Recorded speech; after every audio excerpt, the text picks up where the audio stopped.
बेटी चलो यहाँ आओ, दूध पी लो। अभी आती हूँ मम्मी, अभी आती हूँ, फिर उसे पीती हूँ।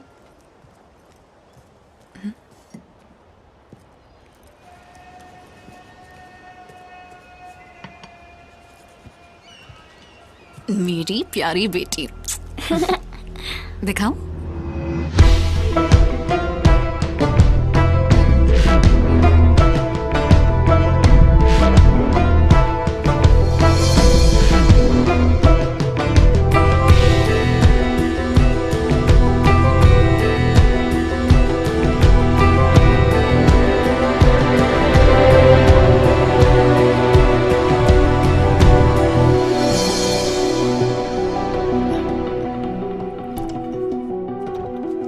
सर, हमीम को थोड़ी देर में कॉल बैक करने के लिए बोलती हूँ।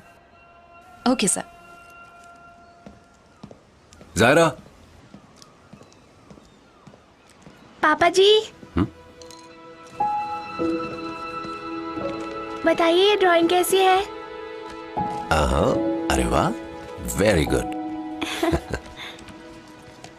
हमीम, ऑफिस से सर का कॉल आया था, उनसे कहा तुमसे कॉल करवाती हूँ।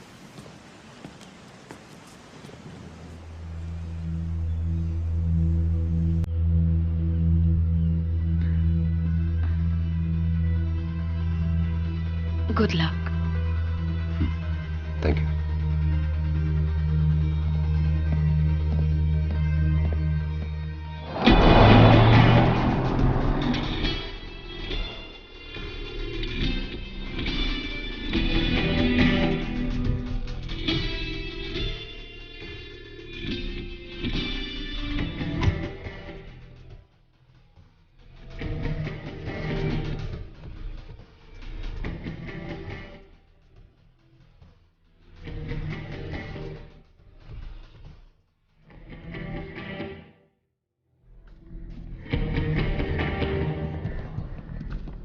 Welcome back sir. Thank you. It's a pleasure meeting you again, sir. Sir इतने जल्दी रिकवर हो जाएंगे सोचा नहीं था। रिकवर हो जाऊंगा ये सोचा नहीं था, या तुम चाहते नहीं थे?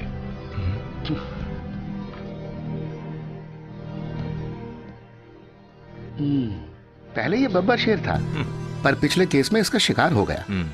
उस वक्त छोड़ गया था, अब मेडिकल लीव के बाद वापस आया है।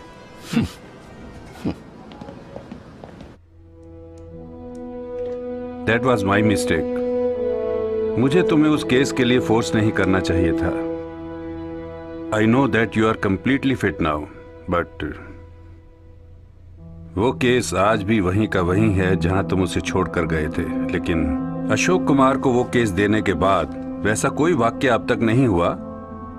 उसने अभी तक मुलजिम को पकड़ा नहीं, ये सच है, बट इसी वजह से उससे केस वापस लेकर तुम्हें सौंपना और फिर तुम्हें ये केस देना कोई पॉजिटिव अप्रोच नहीं होगी। तुम्हारे लिए SAP special arm police that is the next done for you Hamim. Sharp shooting में जो तुम्हारी महारत है उसका फायदा अगले बैच को मिलना चाहिए। I believe that's the best you can do.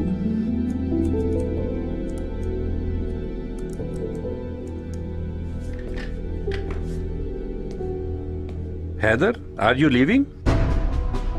मुझे क्या करना है वो तो आपने डिसाइड कर ही लिया है। एक जमाना था जब पुलिस फोर्स में हैदर की जरूरत थी, लेकिन ऐसा लगता है कि अब वो जरूरत सिर्फ मेरी तरफ से है। A series of murder. उसी दौरान उसको इंजरी हुई थी, 2 bullet shots on his leg. सुना था कि कातिल उसे गोली मारकर भाग गया था वहां से। एक गोली में काम तमाम कर देता, पैर में मारने की क्या जरूरत थी? क्या पता, हो सकता है कि गन लोड करते समय अचानक ही हाथ से गोली चल गई होगी।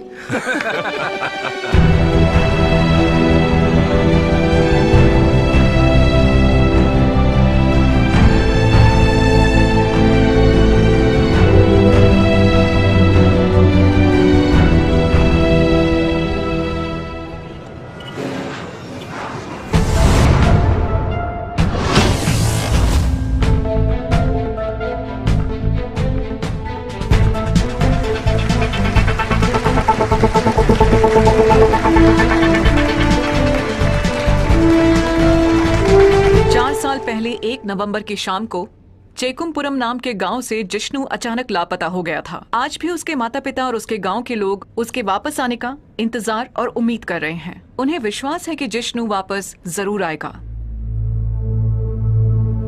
क्या जिष्णु जिंदा है? अगर हाँ तो कहाँ है? वापस क्यों नहीं आ रहा? जिष्णु की गुमशुदगी का शक उसके नेबर नंदू के ऊपर है। नंदू के साथ साथ उसके परिवार वाले भी शक के दायरे में हैं।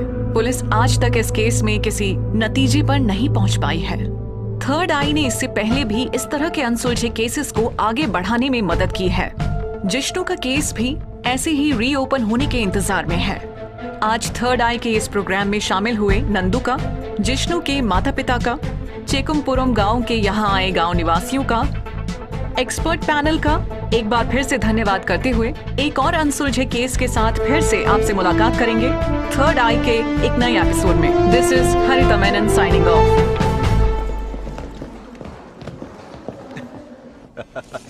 कविता चलो। ऋषि, माता जी तुम्हें पूछ रही थी, बहुत देर से वेट कर रही हैं। मैं अभी आकर तुम्हें माँ बुलाती जी हूँ। आप कब से बैठी हैं? मुझे बुला लिया होता।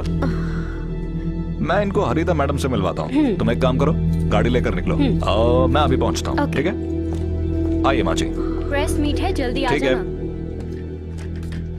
मैडम, ये माँ जी मेरे एक परिचित के थ्रू आई हैं आपसे मिलने के लिए। क्या समस्या है माँ जी? मैं नियतिनगरा से आई हूँ। मेरा नाम थ्रेसी अम्मा है।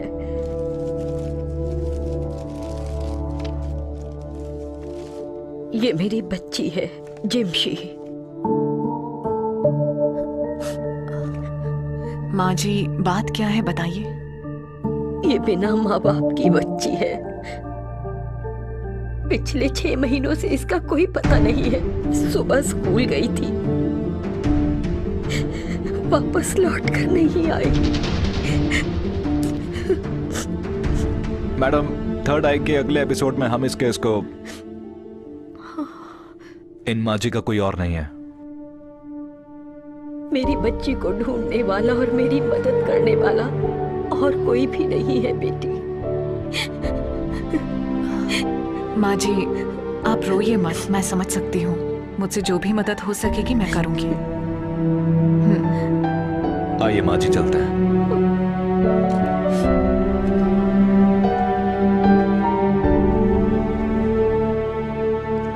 बेटी तुम जिष्णु के बारे में टीवी पर बता रही थी, उस बच्चे का कुछ पता चला?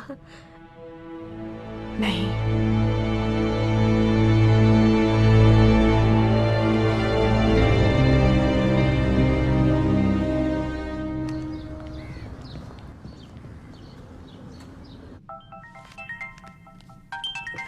तो मैडम फिर मैं निकलूं?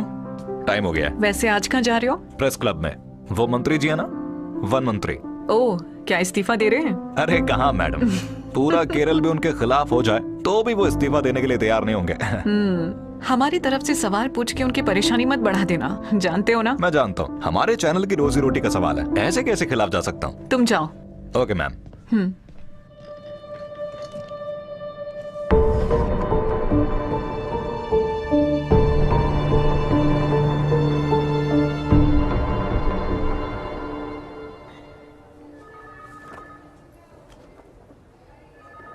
Okay, you need to be extremely careful. Health condition बहुत खराब है. I don't understand this ignorance. Proper इलाज करने से आप अपनी नॉर्मल लाइफ में वापस आ जाएंगे. तो मैं नॉर्मल नहीं हूं, ये बात डॉक्टर को भी पता लग गई। हाँ?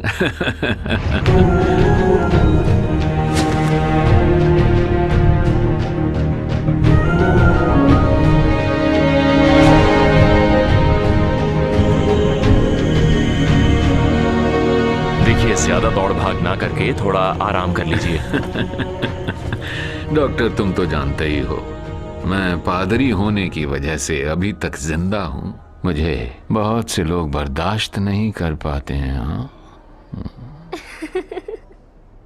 एक बात बताओ, ये जो नर्स है नई है क्या? वो हाँ, मैनेजमेंट ने नई भर्ती की है यहाँ पर। अच्छी है। नई शादी हुई है, हमेशा फोन पर ही लगी रहती है। हस्बैंड दुबई में जो है, इसलिए। सिस्टर,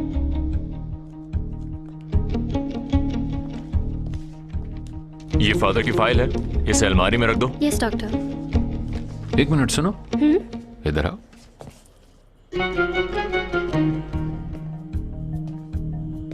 वैसे नाम क्या है तुम्हारा? मौली। बेटी मौली, फोन पर कौन था? मेरे हस्बैंड थे। हस्बैंड था या कोई और? वैसे आजकल की लड़कियों का ये फैशन है, एक घर में और एक बाहर। ठीक कहा ना? वो फादर, मैं बस झूठ बोलने से मन के मैल से शरीर गंदा हो जाता है। अब जाओ, जाओ ना यहाँ से। अब मैं भी जाऊं डॉक्टर साहब? मैंने जो कहा याद रखना, कंप्लीट रेस्ट, बाकी तुम्हारी इच्छा।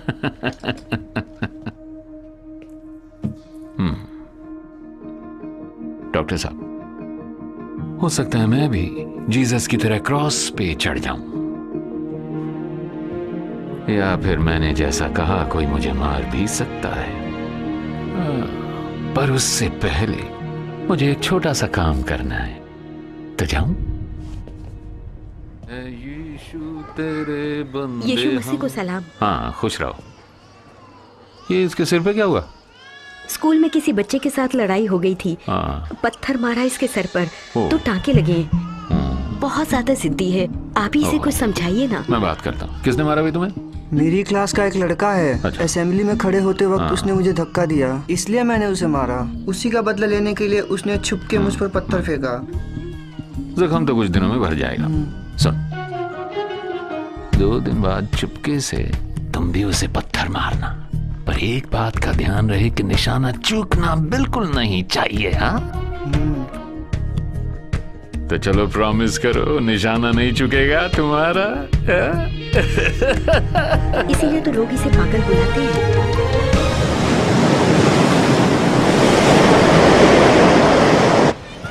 अरे मुझे बात करो। अरे वहाँ पे तो। यीशु मसीह को सलाम। हाँ हाँ हाँ हाँ।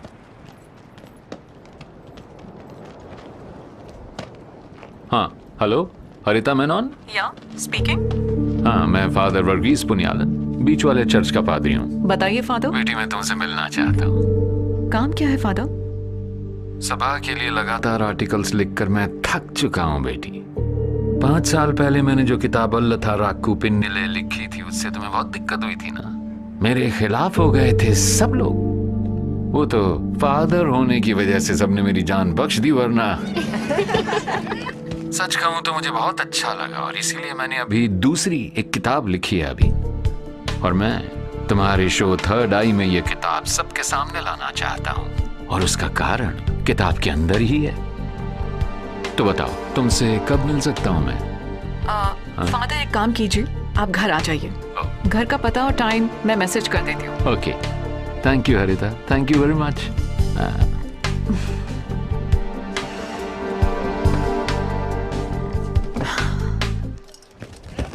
अरे इधर ला। हाँ, यहाँ पे देख। हाँ, सुनो बच्चों, मुझे भी अपने साथ खिलाओ ना। साथ खिलाएंगे झगड़ा करेगा। नहीं खिलाएंगे तब भी झगड़ा करेगा। तो फिर खिला ही लेते हैं। ये मैच होगा अर्जेंटीना और ब्राजील के बीच। वैसे मुझे तो वर्ल्ड कप खेलना चाहिए था। कहाँ फंस गया मैं तुम्हारे बीच। Thank you.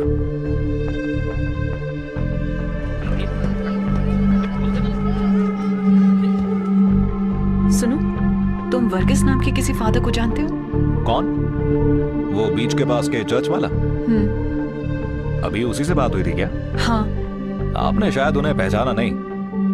अरे वो तो बब्बर शेर है, उसकी जो पिछली किताब आई थी उसने बहुत तूफान मचाया था। उसी वक्त से वो सभा से बाहर सही है।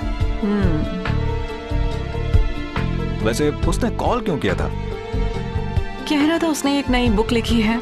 मैंने कहा ठीक है, आमने सामने मिलके बात कर लेते हैं। उसे अपना एड्रेस मैसेज कर रही हूँ। बुक की पब्लिशिंग के लिए आपको क्यों बुला रहा है?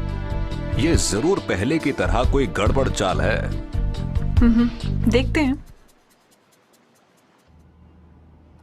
जिष्णु के केस में हम ज्यादा मदद नहीं कर सके, इस बात का हमें अफसोस है हरिता।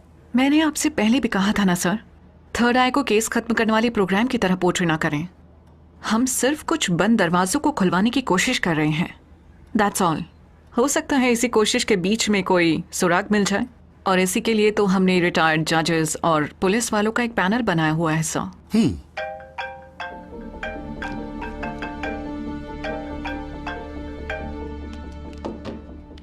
So what's next? एक नॉर्मल मैन मिसिंग केस से हटकर हमें कुछ अलग करना चाहिए हरिता। जिष्णु के केस जैसे ही एक केस के सिलसिले में एक लेडी मुझसे मिलने आई थी। किसी जिम्सी का मिसिंग केस था। But what you said is true.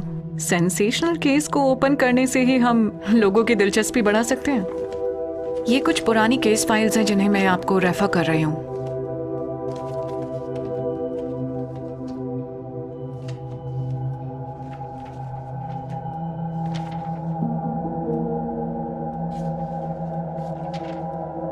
आपने तो सुना ही होगा 2 साल पहले हुए सीरीज मर्डर के बारे में।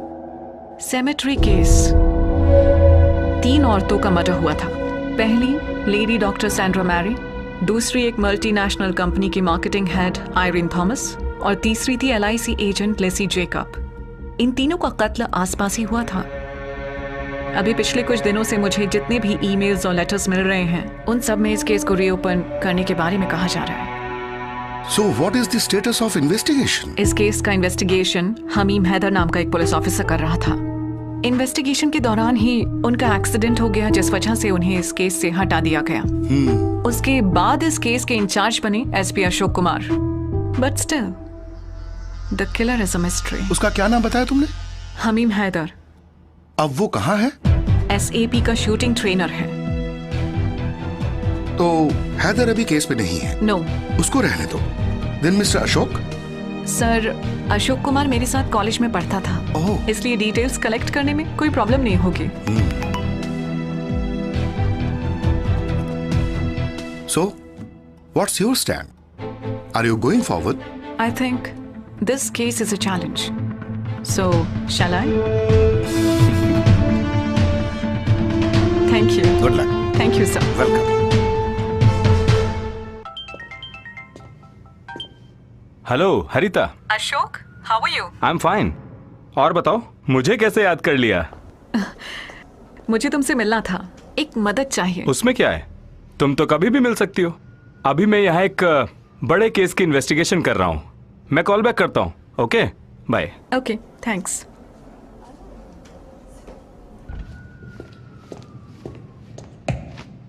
हाँ, मेरी इंफॉर्मेशन के मुताबिक ही इनको अरेस्ट किया है ना? Yes sir. तो ठीक है, मैं ही उससे क्रॉस क्वेश्चनिंग करता हूँ। Okay sir.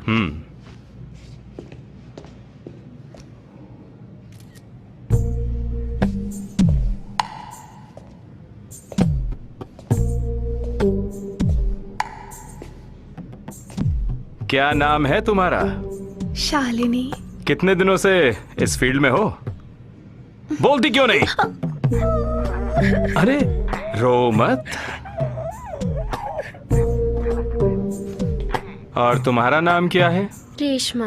हाँ, फिर तो तुम्हारी कोई गलती नहीं। ओह, अब तुम्हारा नाम भी पूछना पड़ेगा क्या? सुमा। सुमा।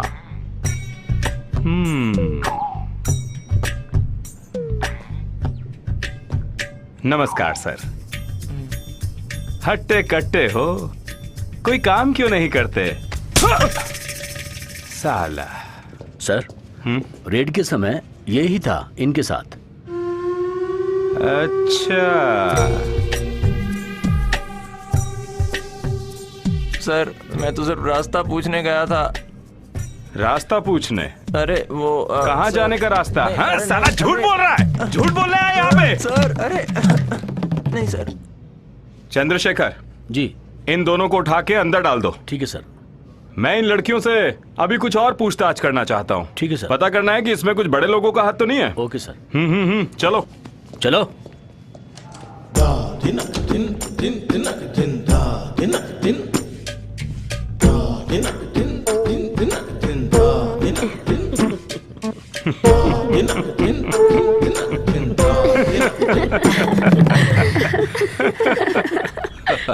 हाँ, देखिए, पार्टी चैनल की कामयाबी पार्टी की ही कामयाबी है। सर, वो SP अशोक को फोन करके बोल दीजिए कि हरिता को जो भी मदद चाहिए वो उसे मुहैया कराए। हाँ, अशोक को बोलिए वो पैनल में बैठे। थोड़ी सी पब्लिसिटी अशोक को भी मिलनी चाहिए। हाँ हाँ हाँ। अरे कौन नहीं चाहता ये सब? अरे हमारी सरकार भी तो सारे काम पब्लिसिटी के लिए ही करती है, जनता के लिए थोड़ी।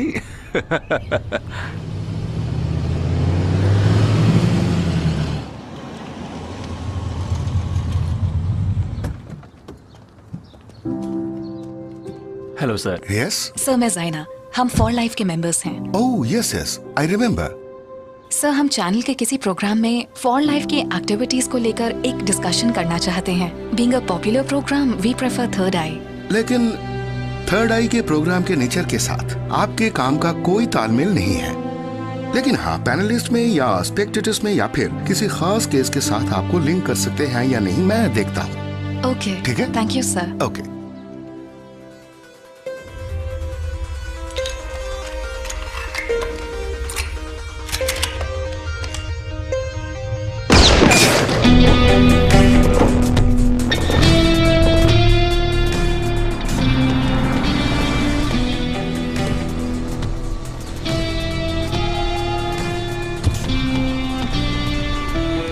Hello Ashok Kumar, how are you? Good good good. अरे क्या हुआ भाई, तुम तो ईद के चांद हो गए। हाँ, काफी बिजी चल रहा हूँ। हाँ। कहीं फंसा हूँ।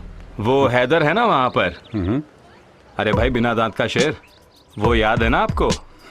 तुम दोनों की ईगो प्रॉब्लम्स अभी दूर नहीं हुई। उसके लिए हम दोनों में से किसी एक का मरना जरूरी है ना। चलता हूँ। हाँ।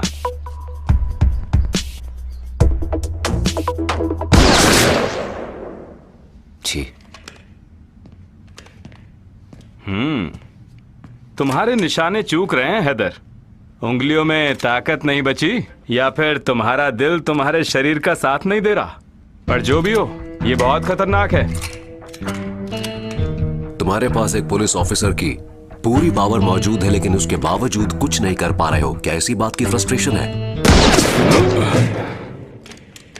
कैसी अजीब माया है भगवान की।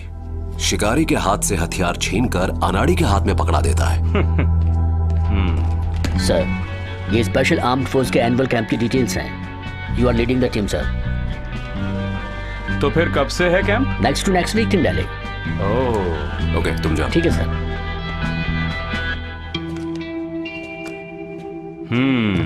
अच्छा, तो तुम यहाँ से बचकर भाग रहे हो। वैसे मैं यहाँ आया था एक इम्पोर्टेंट बात बताने के लिए। हमारा वो जो पुराना सिमेट्री केस था ना, वो रीओपन हो रहा है थ्रू व्यूज 24/7। तुमने सुना ही होगा थर्ड आई के बारे में। उसके अगले एपिसोड में हरिता मेनन इसी केस के बारे में बात करेगी। मेरी पुरानी दोस्त है वो। ऊपर से ऑर्डर आया है कि उसे जो भी मदद चाहिए वो दी जाए। पार्टी का चैनल है ना, जैसा कहेंगे हाँ वैसा करना पड़ेगा। ये देखा तुमने, सिमेट्री केस की फाइल है हरिता को देने के लिए। अगर सच कहूं तो ये काम कानून के खिलाफ है ना, लेकिन ये फाइल उसे देने के पीछे मेरा अपना कुछ खास मकसद भी है। पहला, इस प्रोग्राम के जरिए तुम्हें लोगों के सामने नंगा करना। दूसरा, उसी के साथ साथ मुझे लाइमलाइट में भी तो आना है ना। अरे चला क्या? अच्छा, तो इन सब से खेल रहा है।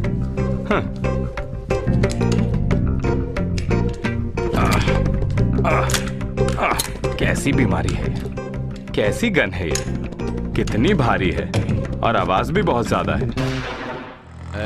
जीसस तेरे बंदे हम, ऐसे हो हमारे करम। बेटा, तुम्हारा नाम क्या है? मुरुगन। बेटा मुरुगन, तुम्हारा ये ऑटो इतना हिल क्यों रहा है? अरे सर, ये बहुत पुराना ऑटो है। मुरुगन, शराब पीते हो ना तुम? अरे फादर, वो तो अब ज्यादा सफाई मत दो। हाँ, और शराब पीने के बाद बीवी को मारते पीटते भी हो? हमेशा तो नहीं फादर, लेकिन उससे कभी कोई गलती हो जाती है तो एक दो तो जमा ही देता हूँ मैं। वैसे मैं उससे प्यार तो बहुत करता हूँ फादर। मैंने तो ऑटो में उसका नाम भी लिखा है, गायत्री। बढ़िया है। मुझे माफ कर दीजिएगा फादर।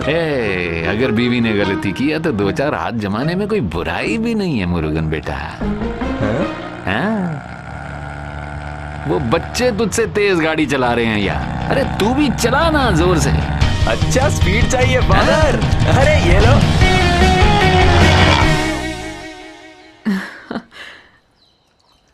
अच्छा, तो उससे गाली खा कर आ रहे हो। तो फिर वैसे प्रॉब्लम क्या है तुम दोनों के बीच में? हाँ, ऐसा कुछ खास तो नहीं है। अगर तुम चाहो तो प्रोफेशनल जेलसी कह सकती हो। वो केस उसके हाथ से लेकर जब मुझे दिया गया तब से उसे प्रॉब्लम है। प्रॉब्लम की असली जड़ ये केस है या तुम उससे डरते हो? हे, डरता तो मैं किसी के बाप से भी नहीं हूँ, समझी तुम? बस बस, मैं समझ गई। तुम चाय पियो। Excuse me. हेलो सर, मैंने मैडम को बता दिया था, पर सर मैडम दूसरे केस की प्रेपरेशन में है। हाँ बस बस, यहीं रोक दो, यहीं रोक दो। हाँ? कितने पैसे हुए मुरुगन बेटा? अरे जो मर्जी। सर 1 मिनट होल्ड कीजिए। मैडम, फादर आ गए हैं। कौन? फादर वर्गीस? जी हाँ, वही। इतने ज्यादा यार, बाकी शाम के लिए।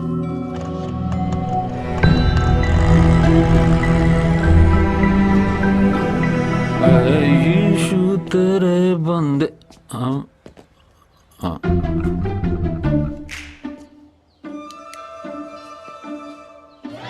हाँ। ऐसे हो हमारे करम, कुर्सी पर बैठे तेरी महिमा गाएं हम हरदम, है यीशु तेरे बंदे। Good morning father. Good morning. बैठे। हाँ, गेस्ट है कोई घर पे? हाँ, मेरे दोस्त हैं। हरिता, ये तुम्हारे लिए है। ये मेरी दूसरी किताब है, पब्लिश नहीं हुई है, फर्स्ट कॉपी है। हरिता, इसे थर्ड आई के अगले एपिसोड में इंट्रोड्यूस करो ना। Father, third I book introduce करने का प्रोग्राम नहीं है, लेकिन चैनल के किसी और प्रोग्राम के लिए मैं इसे रख लेती हूँ। और वैसे भी अगले प्रोग्राम के लिए मैं कोई और केस फिक्स कर चुकी हूँ। वक्त मिले तो जरा पढ़ लेना इसे। थक थक थक थक थक थक थक थक थक थक। ये क्या? तुम अभी तक सोई नहीं? मैं आपकी हार्ट बीट सुन रही थी। हार्ट बीट बंद हो जाने पर मर जाते हैं क्या पापा?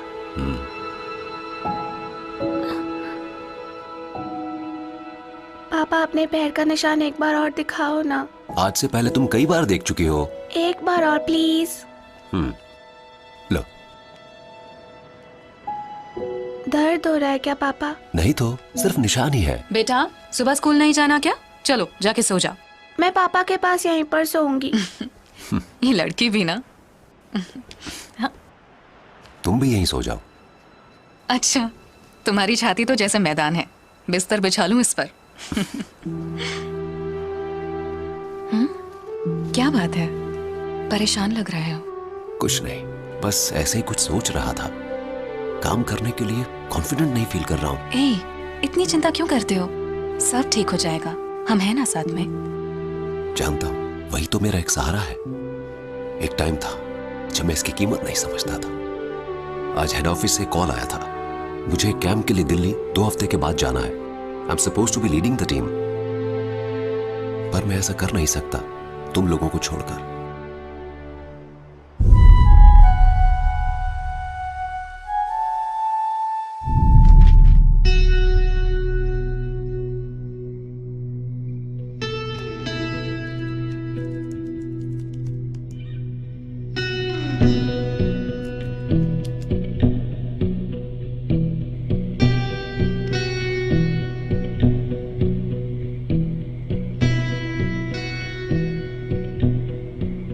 हेलो अशोक, सो गए थे क्या? सॉरी। ना ना, इट्स ओके। तुम बताओ कैसे फोन किया? मैंने तुम्हारी फाइल पढ़ी थी, पर मुझे उसमें कुछ खास नहीं मिला। अगर ऐसे ही रहा तो मुझे नहीं लगता कि हम अपना प्रोग्राम प्लान टाइम पर शुरू कर पाएंगे। मैं सोच रही हूँ कि शायद इस केस को ड्रॉप ही कर दूं। हे, तुम हिम्मत रखो, उस फाइल को डिटेल में पढ़ो, कुछ ना कुछ लीड जरूर मिलेगी। देखती हूँ। Good night. Good night.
इसके कॉन्सिक्वेंसेस क्या होंगे ये मैं पहले से जानता हूँ।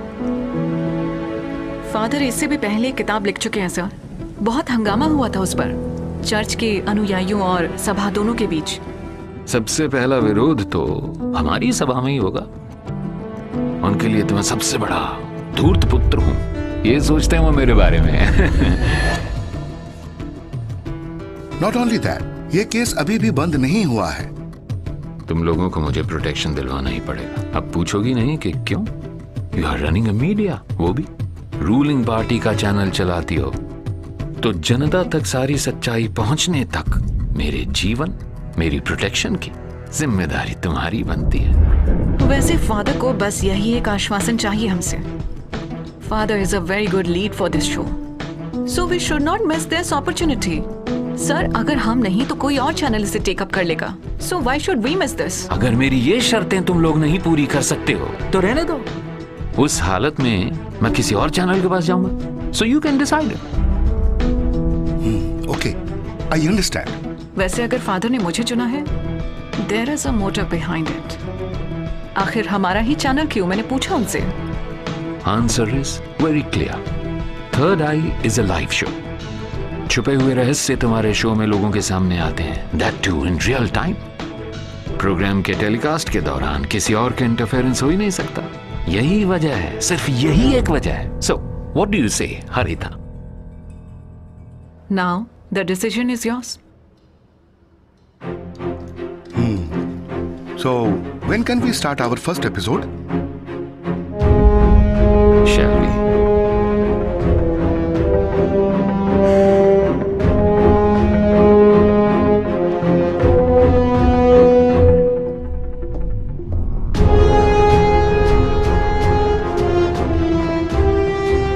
Welcome and good evening, Kerala.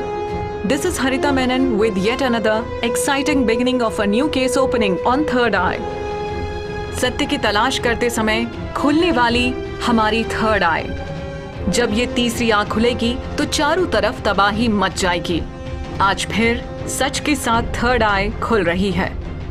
जनता तक पूरा सत्य पहुंचाना ही इस कार्यक्रम में हमारा मकसद है।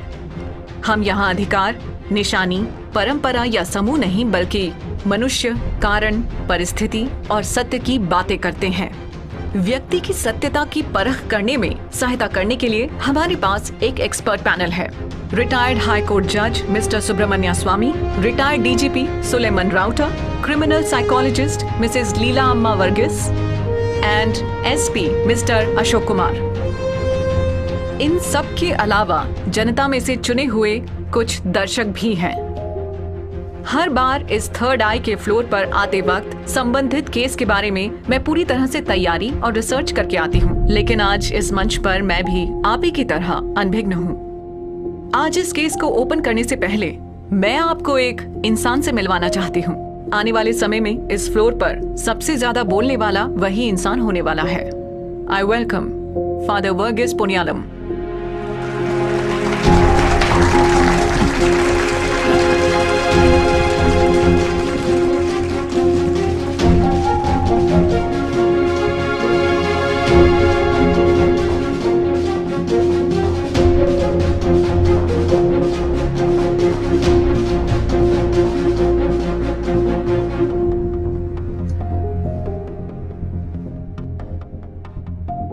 थर्ड आई में हम पहली बार एक किताब को इंट्रोड्यूस कर रहे हैं।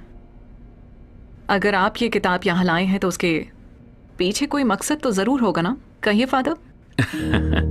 अल्थार कूपिनिले मेरी पहली किताब थी। सभा के अंदर की कुछ बातों को मैंने अपने नजरिए से उसमें लिखा था। कई कड़वे सच थे उसमें। सभा उसके खिलाफ थी, उसके पब्लिकेशन को रुकवाना चाहती थी। सभा की नजर में वो बर्बादी और पागलपन था। तो हो सकता है इसी वजह से आपको शायद लोग पागल कहने लगे, है ना? वैसे पागल लोगों के बीच एक समझदार इंसान पागल ही तो कहलाता है। कन्फेशन नाम की आपकी किताब में मैंने जो कुछ भी पढ़ा है फादर, क्या मुझे उसे वर्क ऑफ फिक्शन समझना चाहिए? इसमें मैंने जो कुछ भी लिखा है वो मेरा जिया हुआ सच है, मेरी आंखों के सामने बीता सच। इस किताब के साथ थर्ड आई में आने के पीछे का कारण? कारण तो तुम और तुम्हारा ये लाइव प्रोग्राम है बेटी। इसका बहुत बड़ा इम्पैक्ट पड़ता है। कन्फेशन। इस किताब में 3 चैप्टर्स हैं और ये तीनों चैप्टर्स 3 लेडीज के नाम पर हैं। पहला चैप्टर है सैंड्रा मैरी, दूसरा चैप्टर है आयरिन थॉमस और तीसरा चैप्टर लेसी जेकब। और ये तीनों अभी जिंदा नहीं है फादर। इनकी मौत साधारण नहीं थी, हत्या हुई थी इनकी। ये तीनों एक दूसरे से अनजान थीं और ये तीनों ही अलग अलग परिवेश से ताल्लुक रखती थी। They were silently murdered by someone. Someone anonymous. Confession उसी का जवाब है हरिता। चैप्टर 1 सैंड्रा मैरी के बारे में है। उसकी उम्र 40 वर्ष की थी और वो त्रिवेंद्रम में एक लीडिंग हॉस्पिटल में गायनोकोलॉजिस्ट थी। परिवार में उसके पति और एक बच्चा थे। वो त्रिवेंद्रम मेडिकल कॉलेज से पढ़ी हुई थी। एक रईस परिवार से होने के कारण उसे त्रिवेंद्रम में एक प्राइवेट हॉस्पिटल में प्रैक्टिस करने का मौका मिला। हस्बैंड समाज में ऊंचा स्थान रखता था। एक हंसता खेलता परिवार था। लेकिन दिसंबर महीने की एक सर्द सुबह को उसकी लाश उसकी फैमिली के कब्रिस्तान में मिली। अब चैप्टर 2 आयरिन थॉमस 27 साल की, एक लीडिंग कॉस्मेटिक मैन्युफैक्चरिंग कंपनी में मार्केटिंग हेड थी। दिल्ली यूनिवर्सिटी से MBA करने के बाद आयरिन केरला वापस आ गई थी। काफी स्मार्ट और इंटेलिजेंट थी, इसीलिए कॉर्पोरेट वर्ल्ड की एक जानी मानी हस्ती बन गई। लेकिन उसके नसीब में भी कब्रिस्तान था। Third and last chapter Lissy Jacob, उम्र 39 साल। जेकब नाम के एक नौजवान के साथ उसने लव मैरिज की थी। पूरी जिंदगी में उसने कोई जिम्मेदारी नहीं निभाई, बल्कि शराब और ऐशो आराम में डूबा रहा। इसी वजह से परिवार का सारा बोझ लिसी के कंधों पर आ गया। उसने एक प्राइवेट इंश्योरेंस कंपनी में बतौर एजेंट काम शुरू किया, लेकिन उसे भी मिला कब्रिस्तान।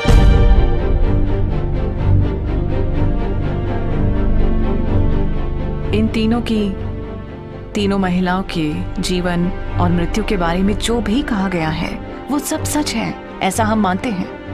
पर मैं आपको बता दूं, अभी भी ऐसे बहुत से सवाल हैं जिनके जवाब मिलने बाकी हैं फादर। इन तीनों महिलाओं की मौत किस तरह से हुई और किस वजह से हुई? कौन है वो जिसने इन्हें मारा? इन सारी बातों का जिक्र ना तो पुलिस के FIR में है और ना ही आपकी किताब में। तो खोलकर बताइए फादर, कौन है वो हत्यारा?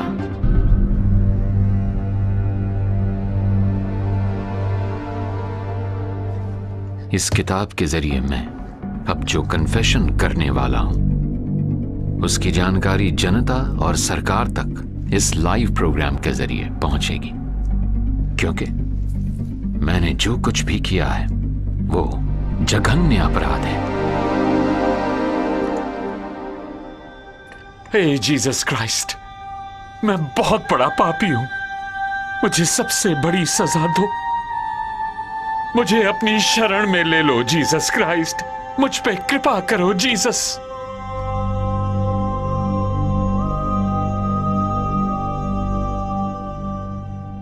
उन तीनों की हत्या मैंने की अपने इन्हीं हाथों से।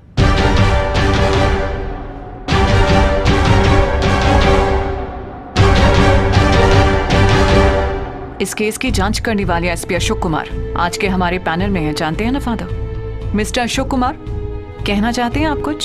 सिर्फ एक किताब लिखकर और गुनाह को कबूल करने से कुछ नहीं होता। कानून ठोस सबूत मांगता है। लेकिन हाँ, इन्वेस्टिगेशन के लिए मुझे फादर ऑफ कस्टडी में लेना पड़ेगा। मैंने ये इन्फॉर्मेशन फॉरवर्ड कर दी है। इस फ्लोर से बाहर जाते ही आप मेरी कस्टडी में होंगे जब तक ये केस खत्म नहीं हो जाता। अब आप क्या कहेंगे फादर? इस कन्फेशन के परिणाम क्या होंगे ये मैं पहले से ही जानता था। मुझे वो सब स्वीकार है, लेकिन अब इस केस में आगे कुछ भी कहने से पहले स्टूडियो में एक और आदमी का होना बेहद जरूरी है। कौन है वो आदमी? 2 साल पहले इसके investigation officer SP Hamim Haider.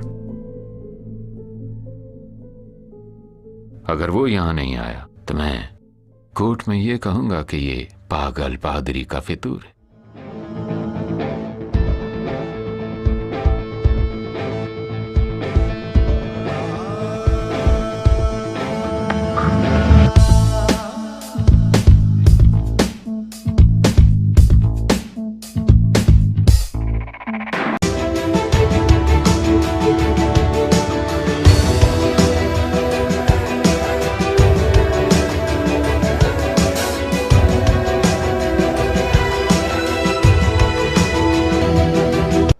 अगर हैदर नहीं आया तो समझ लो हरिता, तुम इस केस को प्रूव नहीं कर पाओगे। It will be a piece of fiction. तो मैं जीत जाऊंगा और तुम हारोगी। तो बेहतर ये होगा कि इस केस का ट्रायल सारी जनता के सामने हो और इसकी जिम्मेदारी तुम पर है हरिता। तो बुलाओ हैदर को। अगर हैदर यहाँ नहीं आया तो तुम्हारे प्रोफेशनलिज्म पे भी क्वेश्चन मार्क लग जाएगा Haritha. So call Haider, that's the only way out. Okay?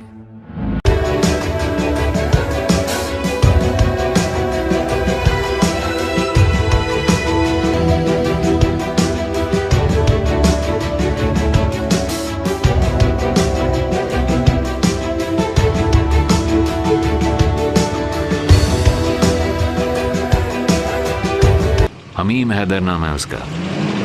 हरिता, इस केस में मैंने ऐसा क्लाइमैक्स तो कभी सोचा भी नहीं था। What's the next move? We need him here. Hamim Haider.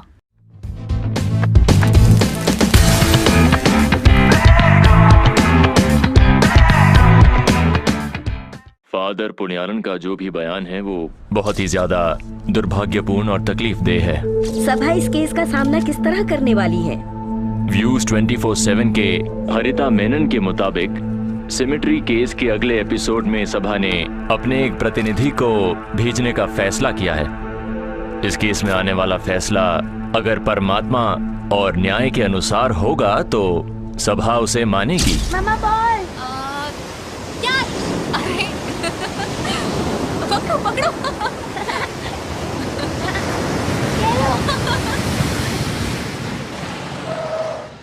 उसने शायद यही जगह बताई थी। हाँ, लगता तो है।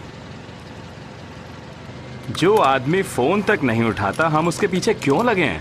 दिल करता है तमाशा खड़ा कर दो। नो अशोक, केस के इंचार्ज तुम हो, फिर भी उसने तुम्हारा नाम नहीं लिया। वाई हमीम हैदर?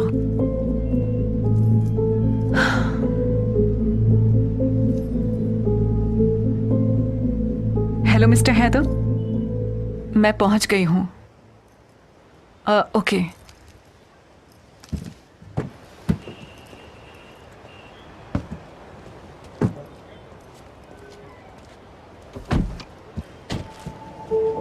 हमीम के जानने लायक कुछ तो ऐसा है जो फादर बताना चाहते हैं, पर वो क्या हो सकता है? मुश्किल से शो के लिए अप्रूवल मिला है। शो को चलाने के लिए हमें इसकी जरूरत है। आ जाओ। आइए सर। हाँ, चलिए चलते हैं।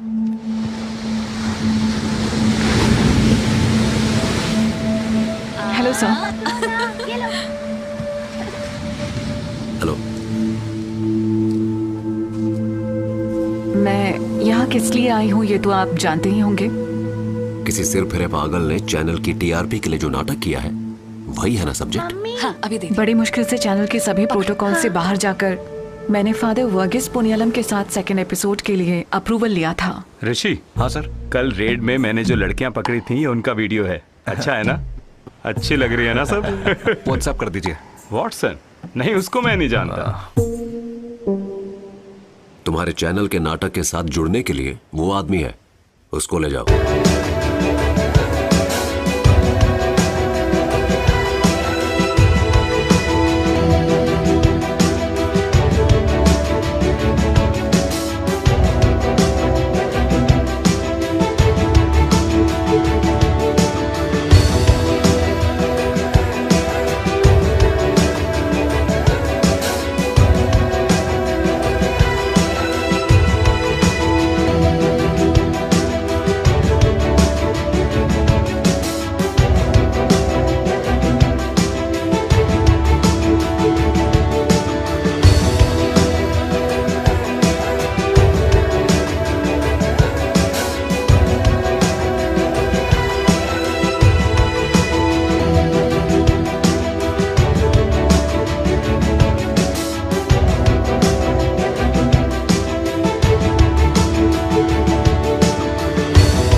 दुनिया जानती है कि डिटेक्टिव शेरलॉक होम्स की रचना करने वाले सर आर्थर कॉनन डॉयल ने कहा था, the most difficult crime to track is the one which is purposeless.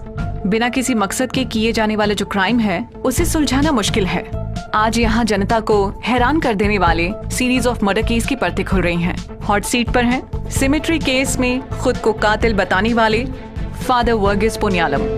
सामने बैठे हैं इस केस के पुराने investigating officer Hamim Haider.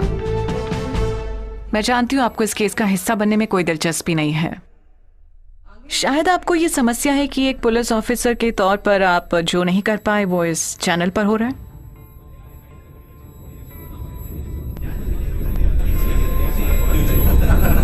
Mister Hamim Haider, एक विवादित केस के कातिल ने खुद जनता के सामने अपना गुनाह कबूल कर लिया है।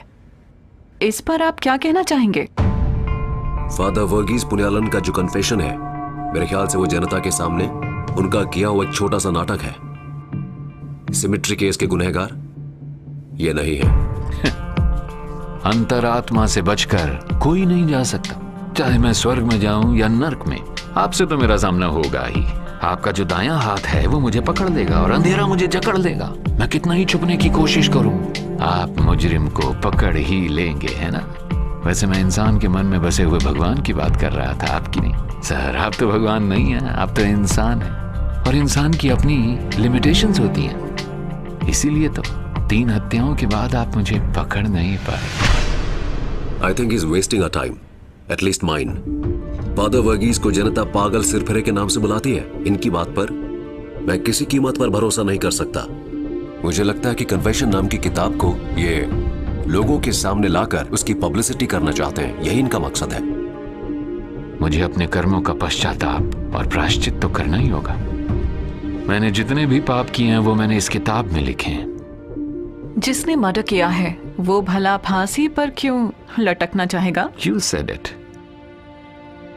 हम जो देख पा रहे हैं सच उससे भी परे है। सिमेट्री केस के इन्वेस्टिगेशन के दौरान मेरे सामने कुछ सच सामने आए थे, पर उसमें ये फादर नहीं थे।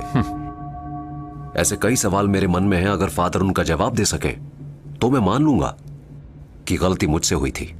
मिस्टर हैदर, आपको याद होगा बारिश की उस रात को आप मुझ तक बस पहुंचने ही वाले थे, तो क्या हुआ था तब?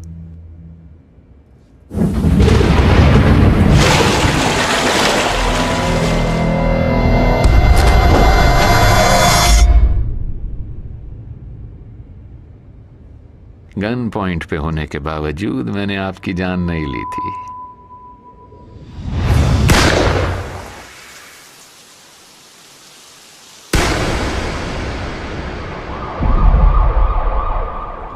हाँ, मुझे निकलने में थोड़ी देर हो गई।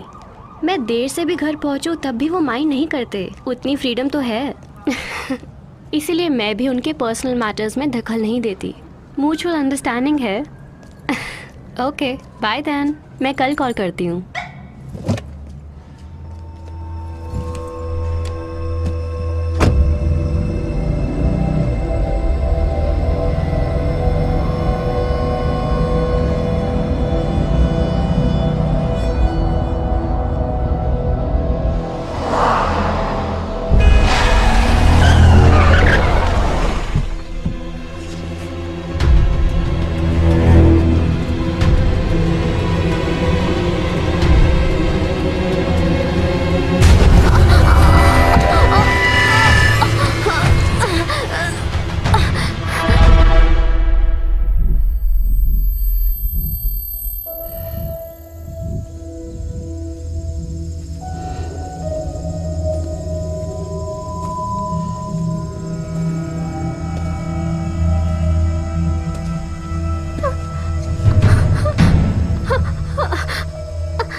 सेंट मैरी चर्च की सिमेट्री में मिली बॉडी डॉक्टर सैंड्रा मैरी की है।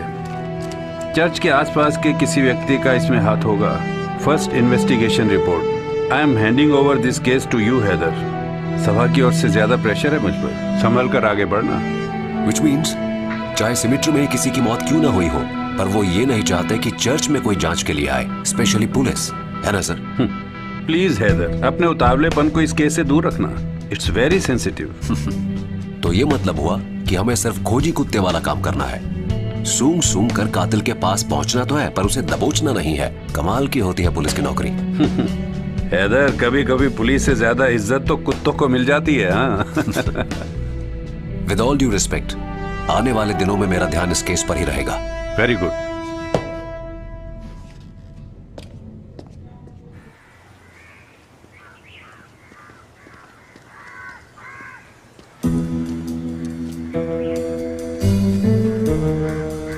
पॉली,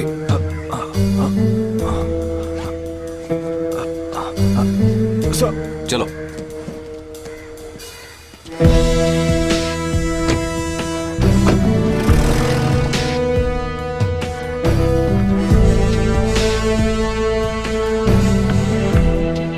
अब जाओ तुम लोग, जरूरत पड़ी तो फिर बुला लूंगा।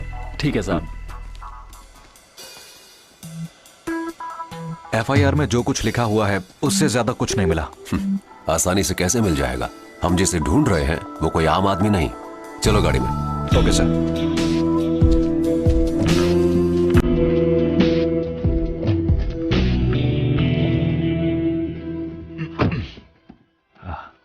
अब कहाँ जाना है सर? डॉक्टर सैंड्रा मैरी के घर जाना है। जिस आदमी ने अपनी पत्नी को खोया है, जाकर उसे थोड़ी सांत्वना दे आए।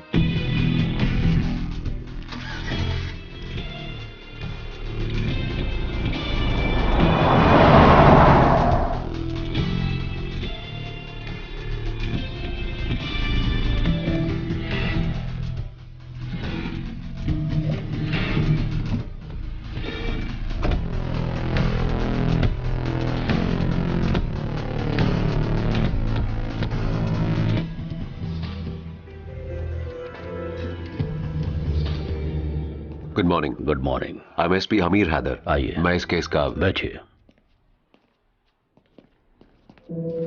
आओ बेटा। इंट्रोडक्शन की जरूरत नहीं है। मैं जानता हूं कि ये केस आपको दिया गया है।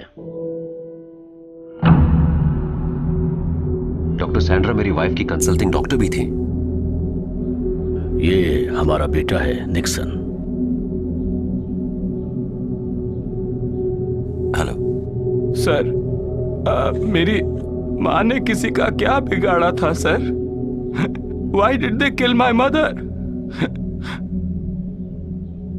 We are on the right track to find the killer and the motive. I want to see him. I want to kill that. नहीं, अभी तुम शांत रहो, सही समय पर बुला लूंगा। उठो, अपने कमरे में जाओ।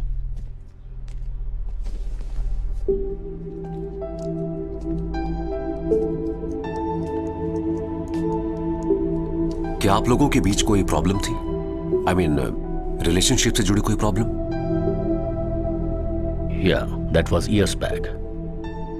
मैं हमेशा बिजनेस टूर पर रहता था, तो शक होना तो लाजमी ही बात थी। वो मुझ पर शक करती थी, बट आई नेवर बॉदर्ड।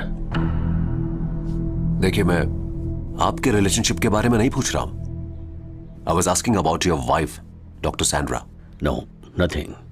बल्कि she was a lady medical professional, so she will have a lot of admirers. See, police officer, I'm not that kind of a person to zoom into her personal and professional life. All right. क्या मैं Sandra का room देख सकता हूं? हाँ जरूर, आइए। सुन लिया सर? बोल रहा है वाइफ के एडमायर्स थे। हस्बैंड ऐसा होना चाहिए।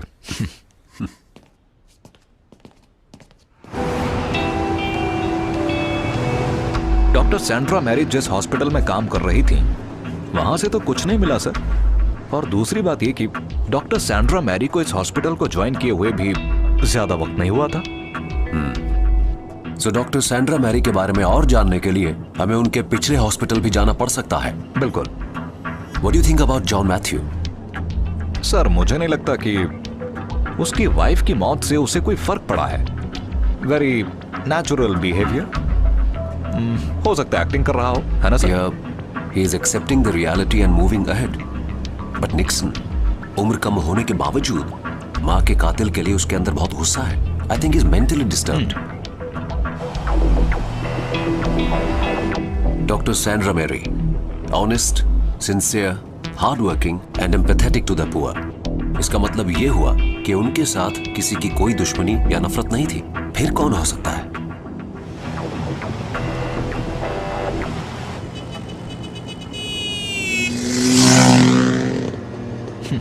आजकल मारने के लिए दुश्मनी की जरूरत थोड़ा ही है। देख लो, प्यार करके भी मार सकते हैं।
Wait, please, wait.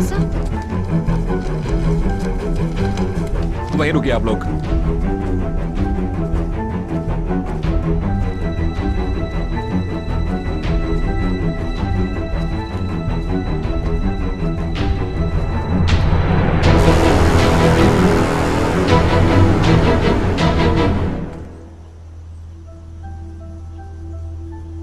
ये कब हुआ?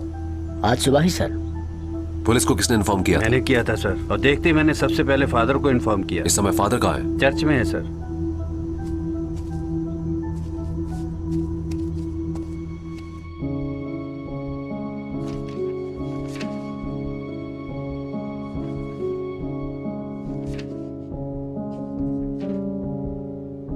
दोनों मर्डर के पीछे एक ही आदमी हो सकता है, ऐसा पोस्टमार्टम रिपोर्ट कह रही है।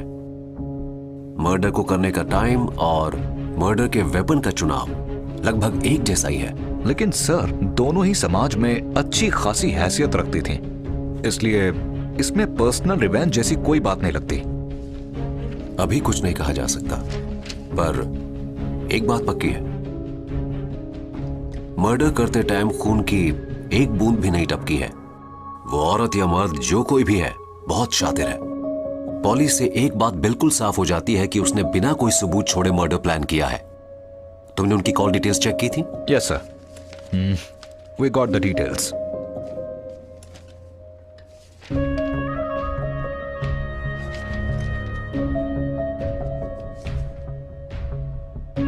कॉल डिटेल से साफ हो जाता है कि दोनों मकतूल हमें एक बड़ी मुसीबत की तरफ ले जा रही हैं। उन दोनों के बीच का कोई कम्युनिकेशन कॉल डिटेल्स में नहीं है, लेकिन हाँ, उन दोनों के बीच में मैसेजेस में बात हुई है। उन सारे मैसेजेस में एक कॉमन सब्जेक्ट नजर आ रहा है, है ना? Yes sir. किसी व्यक्ति या ऑब्जेक्ट जैसा कोई लिंक नहीं, लेकिन फिर भी कोई कॉमन लिंक। पर वो क्या है ये साफ नहीं है।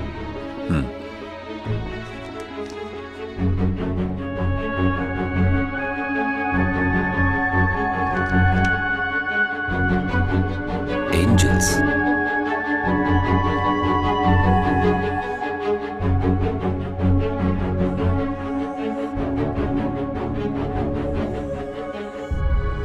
Angels is the link. Angels यानी फरिश्ते। अभी ऐसा और कोई भी मर्डर हो सकता है, ऐसा लग रहा है सर।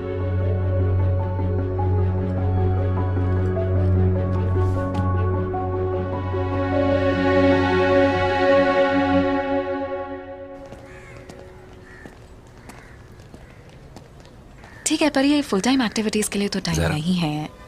अरे आप आ गए? मैंने सोचा काम के सिलसिले में मुझे पिक करना तो भूल ही गए होंगे आप। आओ चलते हैं। बस एक मिनट। ये सब फॉर लाइफ के एक्टिव मेंबर्स हैं। Devu, hi. Gauri, Nitin, Hello, sir. Tahir and Joy. Hi sir. Hello, I am Hamim. Joy sir, nice to meet you. चलो, see you. Okay. Okay, see you then. Meeting में जो लोग आए थे वो पूछ रहे थे बस एक ही बच्चा क्यों? इससे उनका क्या लेना देना? सिर्फ एक ही नहीं, कई लोग पूछ चुके हैं।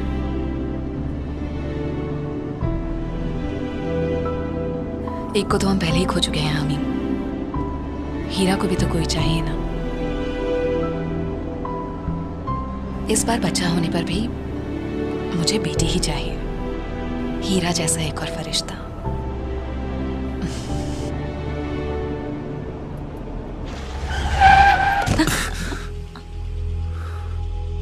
हीरा जैसी? हाँ, एक फरिश्ता।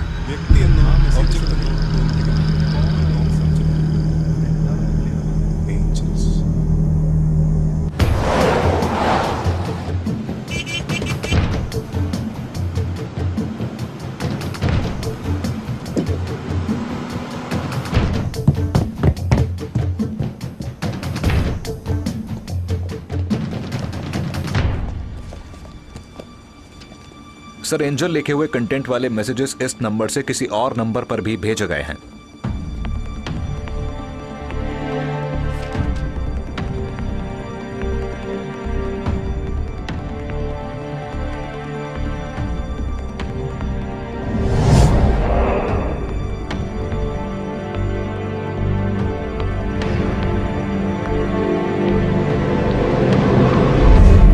जो नहीं करना चाहिए शैतान हमसे वो भी करवाता है। इनकी टांग पर गोली चलाने के लिए भी मुझे शैतान ने ही प्रेरित किया था, लेकिन उसकी वजह से ही मेरा पूरा करियर खत्म हो गया। फोर्स में मेरी रेपुटेशन और साथ ही मेरा ओहदा। मैं तुम्हें मार सकता था Haider, but you were not my target actually. मैं बस ये चाहता था कि तुम मेरे रास्ते में मत आओ, उसके लिए मारना जरूरी नहीं था। मतलब आज मैं आपके एहसान की वजह से जिंदा हूं, है ना फादर? पर मेरा सवाल अब भी बाकी है। बेझिझक पूछो। I am here to answer all your questions my dear. Cemetery case के मर्डर्स का अंदाज बिल्कुल अलग था। उन तीनों महिलाओं का कत्ल एक ही तरह किया गया, without shedding a single drop of blood. सपनों में जैसी कहानियां बनती हैं उनकी तरह नहीं है ये। Now you are absolutely right mister Haider. Murder के लिए इस्तेमाल किया गया हथियार यहां मौजूद है। जीव वायु, प्राण वायु, करुणामय भगवान की ओर से इस संसार में भरी गई ऑक्सीजन। ये जीवन देती है तो मौत भी देती है। बस जीवन देने वाली वायु को खून में इंजेक्ट करने की जरूरत है।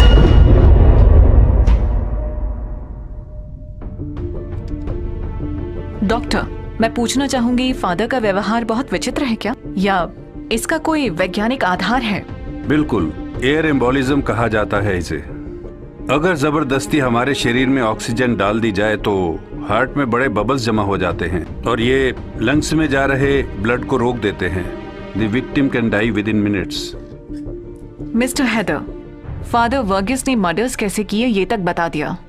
कम से कम ये तो मान लीजिए कि इस केस में असली अपराधी को पकड़ने में आप नाकाम रहे हैं। पवित्र वस्त्र धारण करके आप जनता की आंखों में धूल झोंक रहे हैं।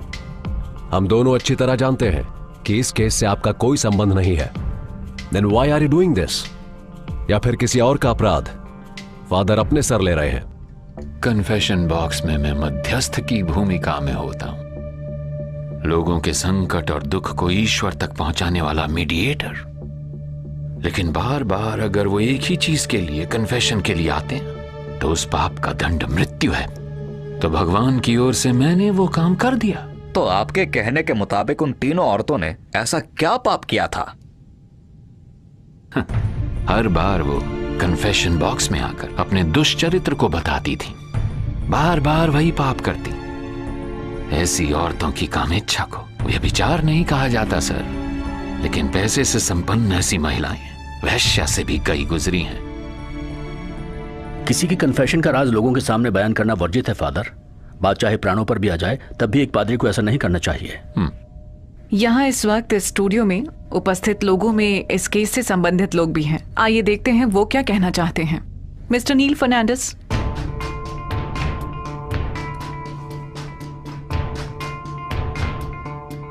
फादर, क्या आप इन्हें जानते हैं?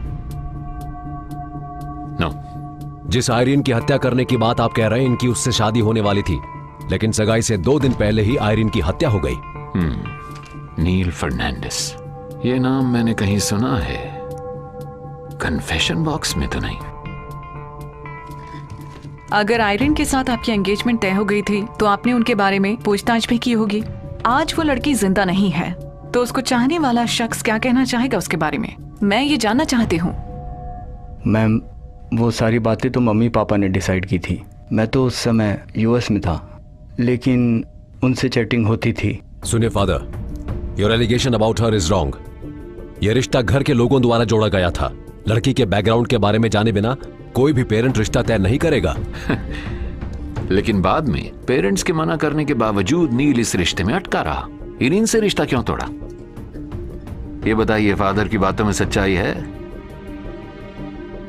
फादर जो कह रहे हैं वो सच है?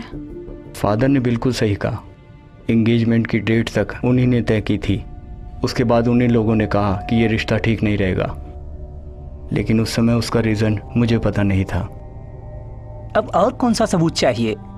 फादर यहाँ आकर जो कॉन्फेशन कर रहे हैं, वो कोई पोप बनने लायक तो है नहीं। तुम जैसे लोगों की वजह से ही डिपार्टमेंट की बदनामी होती है। लेकिन एक पादरी कातिल कैसे बन सकता है? रोजी रोटी कमाने के लिए जो जिस्म का सौदा करे उन्हें क्षमा किया जा सकता है, लेकिन इतना पैसा होने के बावजूद जो अपने पति और परिवार को धोखा दें, उन्हें भगवान क्षमा नहीं कर सकते। तो भगवान के गुस्से का कारण है ये तीनों महिलाएं, लिसी जेकब, आयरीन, सैंड्रा मैरी। पापी लोगों के लिए विलाप नहीं करना चाहिए। भगवान से कोई भूल नहीं हुई।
फादर की तबीयत कैसी है? Now he is okay. अब ये मामला बहुत क्रिटिकल हो गया है, अब हम इससे आगे नहीं जा सकते। अब आगे जो भी होगा लीगल तरीके से होना चाहिए। व्हाट डू यू थिंक हरिता? पर हरिता प्लीज, सिर्फ तुम्हारे कहने पर ही मैं शो पर आया था। सिर्फ फादर का पक्ष सुनकर ये शो खत्म नहीं करना चाहिए, मेरी बात भी सुनी जानी चाहिए, please. Okay, thanks.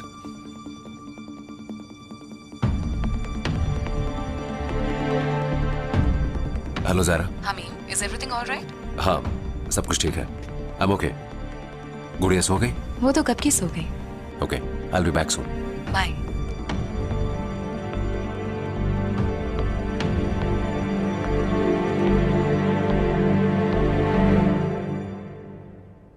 Poly,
madam, floor पर मौजूद कुछ लोग बहुत परेशान हो रहे हैं। हरिता प्लीज, शो खत्म होने तक कोई भी बाहर नहीं जाना चाहिए। That's impossible. Sir, it is a request.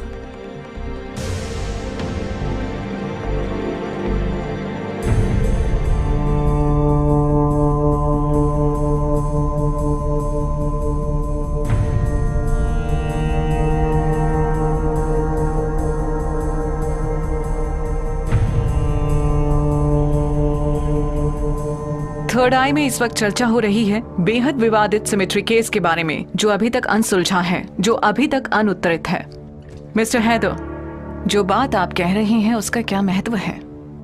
महत्व है। इस शो के खत्म होने से पहले मैं एक और व्यक्ति को इंट्रोड्यूस करना चाहूंगा। त्रिसिम्हा चाको, कुछ दिन पहले आप इस चैनल के ऑफिस में आई थी, है ना? जी आई थी। मैं इस बिटिया से मिली थी। क्या आपको ये याद है? यस, आई रिमेम्बर हर। ये किसी मिसिंग केस के सिलसिले में आई थी। मैं आपको डिटेल फिर से बताता हूं। थ्रेसिम्मा चा को अपनी पोती की गुमशुदगी के बारे में पता करने आई थी। आपके थर्ड आई प्रोग्राम में वो इसके बारे में बात करना चाहती थी, सही कहा? जी हाँ। तो इन्होंने क्या कहा? कहा था बुलाएंगी, लेकिन बुलाया नहीं। मिस्टर हैदर, इन दोनों केसेस के बीच में क्या संबंध है? आप अपनी नाकामी कहीं हमारे सर तो नहीं थोपना चाहते? मिस्टर हैदर, हम अभी सिमेट्री केस के बारे में बात कर रहे हैं। पहले इसकी बात कीजिए, उसके बाद कोई बात करेंगे। Let me finish!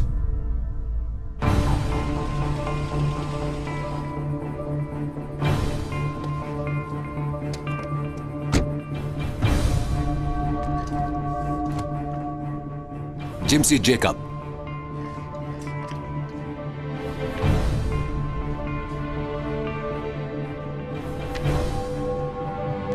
Jimsy Jacob की गुमशुदगी के बारे में बात करने आई थी थ्रेसिम्मा चा को आपके चैनल पर। और जिम्सी जेकब की गुमशुदगी का संबंध सिमेट्री केस से है, और इस केस का सही फैसला तभी होगा जब जिम्सी जेकब यहां पर होगी। जिम्सी यहां मौजूद है। पॉली,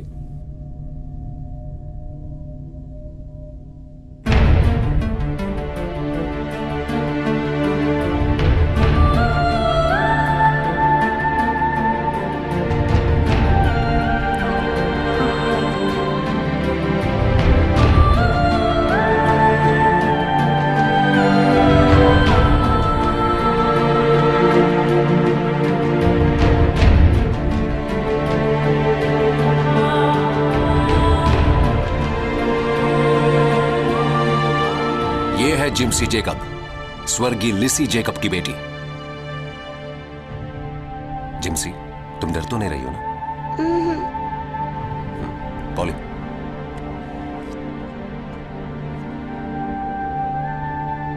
क्या तुम्हें इस तरह की कोई एंजल याद है?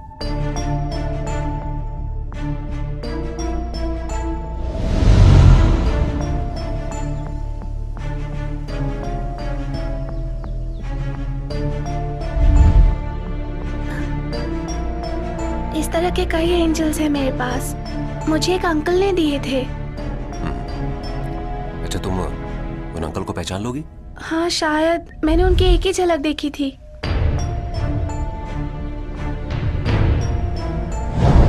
अगर अभी सामने आए तो पहचान लोगी? सामने देखो, इन लोगों में से वो अंकल तुम्हें दिख रहे हैं?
They are from an NGO called for life.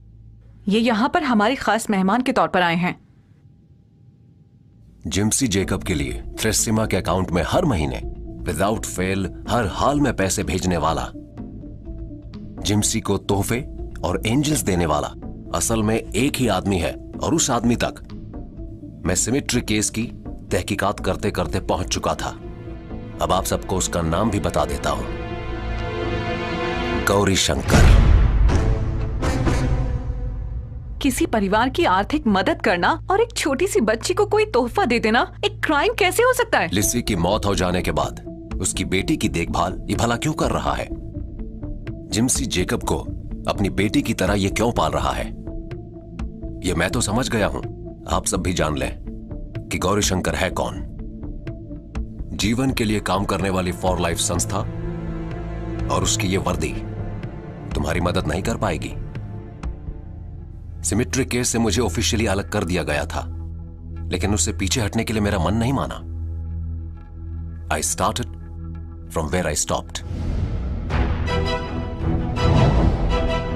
लिसी जेकब के घर से ही मैंने शुरुआत की, और थ्रेसिमा से ही मुझे उन्हें मिल रही मदद के बारे में पता चला।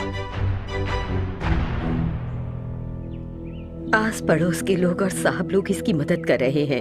इसकी पढ़ाई लिखाई और पालन पोषण का सारा खर्चा वही उठाते हैं, और इसके अलावा लगातार हर महीने मनी ऑर्डर भी आता है। ये मनी ऑर्डर कहां से आता है? वो तो मैं नहीं जानती सर। लिसी की मृत्यु के बाद से ही आना शुरू हो गया था और आज तक नहीं रुका। थ्रेसिमा ने मुझे लगातार आने वाले मनी ऑर्डर के बारे में जो कुछ भी बताया, वो पैसा फॉर लाइफ के अकाउंट से आ रहा था। फॉर लाइफ के सारे मेंबर्स की डिटेल्स इस लिस्ट में हैं, लेकिन पैसा भेजने वाले का पता लगाना काफी मुश्किल होगा। फंड के बारे में जो भी फैसला है वो बोर्ड मेंबर्स लेते हैं। कुल मिलाकर 5 लोग हैं। चलती हूँ।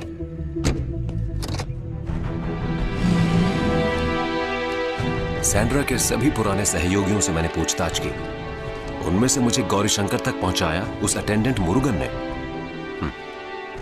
तुम डॉक्टर सैंड्रा मैरी के हॉस्पिटल में काम करते थे ना? जी हाँ सर, पर 1 ही महीना, उसके बाद मैंने छोड़ दिया सर। मुझे उनका स्वभाव कुछ अच्छा नहीं लगा सर। क्यों?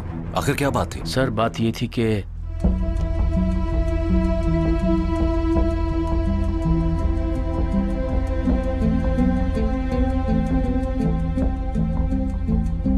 ये बात तुमने किसी और को बताई थी? नहीं सर।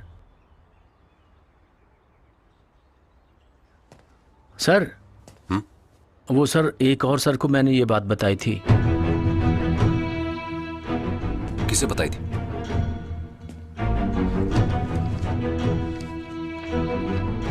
इस फोटो में वो आदमी है?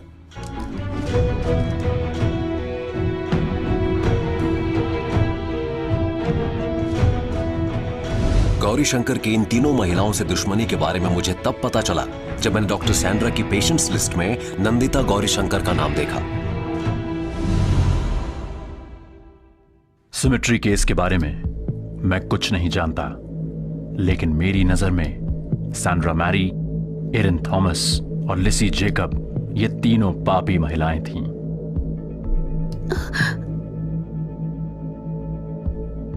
मेरे परिवार को बर्बाद किया इन तीनों महिलाओं ने।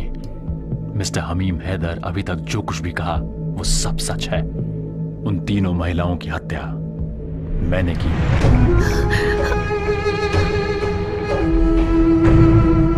आज से 2 साल पहले तक मैं भी आपकी तरह आम इंसान था। छोटे छोटे सपने थे मेरे और मेरी पत्नी के। शादी के कई साल बाद हमें पता लगा कि मेरी पत्नी नंदिता वो मां बनने वाली है। We were extremely happy। संस्था के प्रोग्राम्स के लिए जगह जगह यात्रा करने के बावजूद भी she was taking care of herself। Doctor Sandra Mary थी उसकी कंसल्टिंग डॉक्टर। सर आपने मुझे पहचाना? यस यस, फॉर लाइफ की एनुअल मीटिंग में मिले थे ना? जी जी, आप यहाँ कैसे? वाइफ के लिए डॉक्टर सैंड्रा मैरी से मिलने आए हैं। नंदिता की प्रेगनेंसी के 4 महीने के बाद यह सब हुआ था। मैं जिस वक्त दिल्ली में था उस वक्त उसे अचानक दर्द उठा। She went to the hospital, लेकिन बाद में मुझे पता चला कि वो दोनों ही अब इस दुनिया में नहीं रहे हैं। Hospital people, they try to contact me, लेकिन वो लोग मुझे कांटेक्ट नहीं कर पाए। जब तक मैं वहां पहुंचा तब तक सब कुछ खत्म हो चुका था।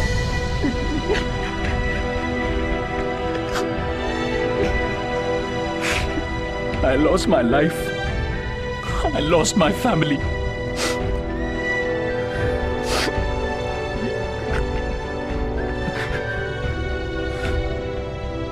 अभी मैं इस सदमे से निकला भी नहीं था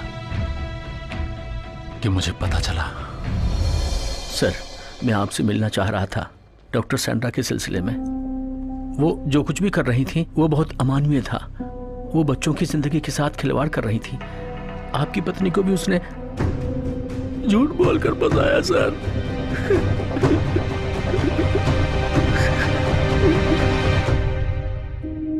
डॉक्टर सैंड्रा मैरी के अटेंडेंट ने जो आपको बात बताई उससे आगे की जांच आपने की। एक मल्टीनेशनल कॉस्मेटिक कंपनी के लिए डॉक्टर सैंड्रा मैरी जबरदस्ती अबॉर्शन कर रही थी, अनएथिकली। देखिए, आपकी सेहत के लिए जो ठीक है वो मैंने आपको बता दिया है। Now the decision is yours. हो सकता है आप माँ दोबारा बन सकती हैं, बट अनएथिकल होने के बावजूद आपकी सेहत के लिए मेरे हिसाब से यही सही है। बच्चा सांस नहीं ले रहा है, बच्चे की ग्रोथ नहीं है, जन्म लेने पर असामान्य हो सकता है। बहुत से लोगों को इन बातों से डराकर डॉक्टर सैंड्रा मैरी अबॉर्शन करवाने के लिए कहती थी। डॉक्टर सैंड्रा के विक्टिम्स थे पहली बार मां बनी गौरीशंकर की पत्नी और इनका वो पहला बच्चा।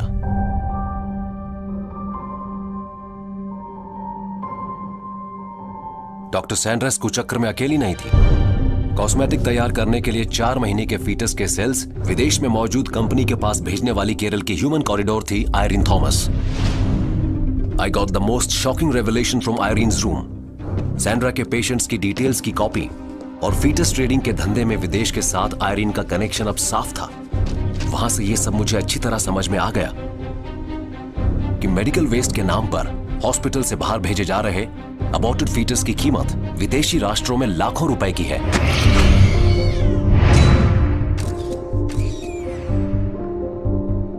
सैंड्रा और आयरीन के बीच की कड़ी थी लिसी जेकब। ठीक कह रहा हूं ना मैं गौरीशंकर?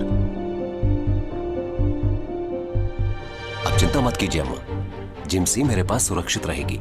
जिम्सी को मनी ऑर्डर भेजने वाले फॉर लाइफ के मेंबर का पता लगाने के लिए थ्रिसिम्मा की सहमति से मैंने जिम्सी को वहां से कहीं दूर भेज दिया।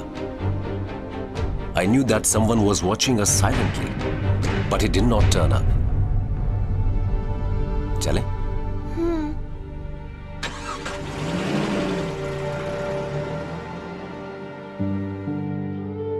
सर, आपने एंजल्स को देखा है? मैंने तो देखा है, जो हमारे घर में ना आ सकी, ऐसी एक छोटी सी एंजल। ये है वो।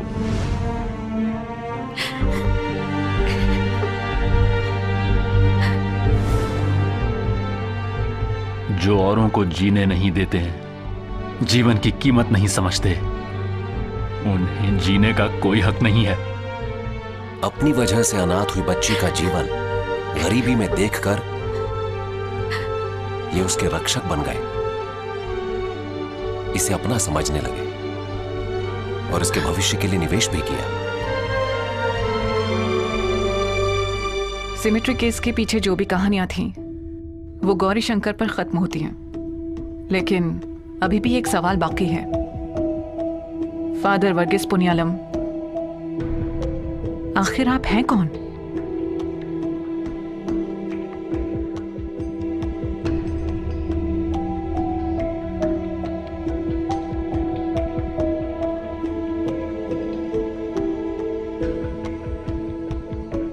जहां भेजा जा रहा है तुम्हें जाना ही होगा। मेरे निर्देश पर तुम्हें बोलना होगा। तुम्हें डरने की जरूरत नहीं है। तुम्हारी रक्षा के लिए मैं तुम्हारे साथ हूँ। ये मेरा वचन है जो मैं तुमसे बुलवा रहा हूँ। ये बाइबल के अध्याय 1 में 5 से 8 नंबर के वाक्य हैं। हथकड़ी और फांसी का फंदा सामने रखकर मैंने तुम्हें बुलाया है हैदर। मैं जानता हूं फादर कि एक छोटी सी भी भूल हो जाने पर मैं आपको किसी भी हाल में बचा नहीं सकूंगा। अगर आप इस बात से सहमत हैं तो। दुनिया मुझे पागल समझती है, पर तुमने मेरे मन की अच्छाई देखी। तुम सच्चाई सब तक पहुंचाओगे तो एक सच्चे दोस्त के नाते तुम्हारा साथ देना मेरा फर्ज बनता। जानते हो, जीसस ने लोगों के लिए मौत को गले लगाया था। देखो,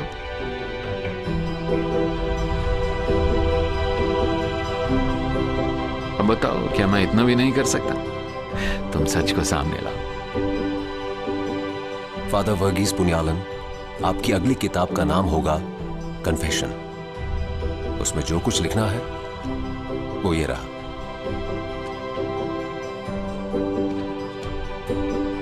एक मित्र की जान को दांव पर लगाकर मैं ये खेल खेल रहा हूं, लेकिन उससे भी एक बड़ा सच हमें लोगों तक पहुंचाना है।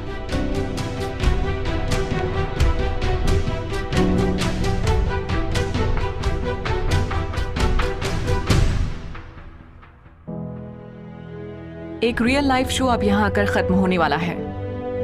उत्सुकता से भरे कुछ पल समाप्त होने वाले हैं। मानवता की सीमा से भी परे जाकर होने वाला नीच काम अभी आप सबकी आंखों के सामने था। आपने उसे देखा। समाज के सभी लोगों को अपनी दोनों आंखें हमेशा खुली रखनी चाहिए। हमारा मीडिया सत्य के साथ है, ये बात इस प्रोग्राम के जरिए स्पष्ट होती है। अगली बार एक नए विषय के साथ आपके सामने आने तक this is Harita Menon signing of.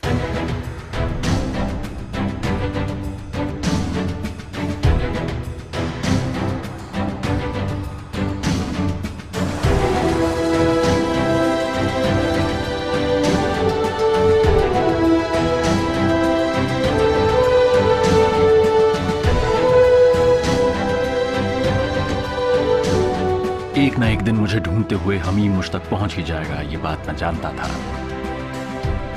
किसी भी गलत काम को कभी भी जायज नहीं ठहराया जा सकता। सिमेट्री केस में अपना गुनाह कबूल करने का समय आ गया है, ये मेरी समझ में आ गया था। आपके जिमशी बिटिया को इस शो में लेकर आने का मैं इंतजार कर रहा था, इसीलिए मैं वहां पर डायरेक्ट आया। थर्ड आई के फ्लोर पर पैर रखते ही मेरी नजर में आने वाला पहला चेहरा गौरी शंकर का था, लेकिन सिमेट्री केस और उसके पीछे छुपा हुआ रहस्य सिर्फ एक एफआईआर में खत्म नहीं होना चाहिए था।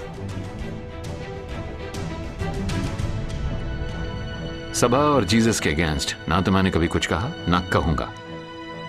सिमेट्री केस के हल होने से पहले तक सभा की काफी बदनामी हुई। मैंने बदनामी को मिटाने के लिए ये किया। गौरी शंकर के परिवार के साथ हुए अपराध की जानकारी जनता तक पहुंचाना जरूरी था।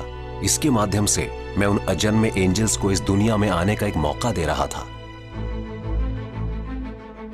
तूफानों का सामना करना चाहिए, यही लिखा है हमारे ग्रंथों में। देखिए, फादर ने जो कुछ भी कहा है ये सब 100% सच ही है। सभा की बदनामी हुई, लेकिन फादर किसी को न्याय दिलाने के लिए लड़े। भगवान पर भरोसा करना चाहिए और सत्य की राह में निडर रहना चाहिए। फादर, मृत्यु आपके सामने खड़ी थी, फिर भी आपने ऐसा कदम क्यों उठाया? क्राइस्ट ने एक बार कहा था कि मित्र के लिए जीवन त्याग कर देने से बड़ा प्रेम और कोई नहीं। मैंने तो उनके वचन का पालन किया है।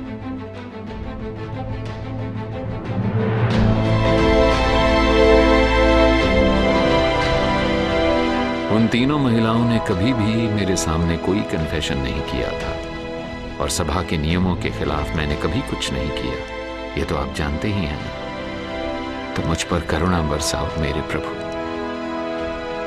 आमीन।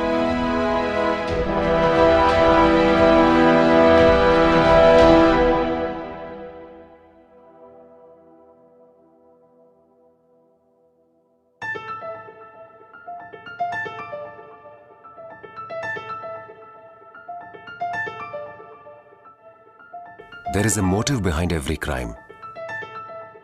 लेकिन जब कानून अपना काम करता है तो कोई भी अपराधी उससे बच नहीं सकता।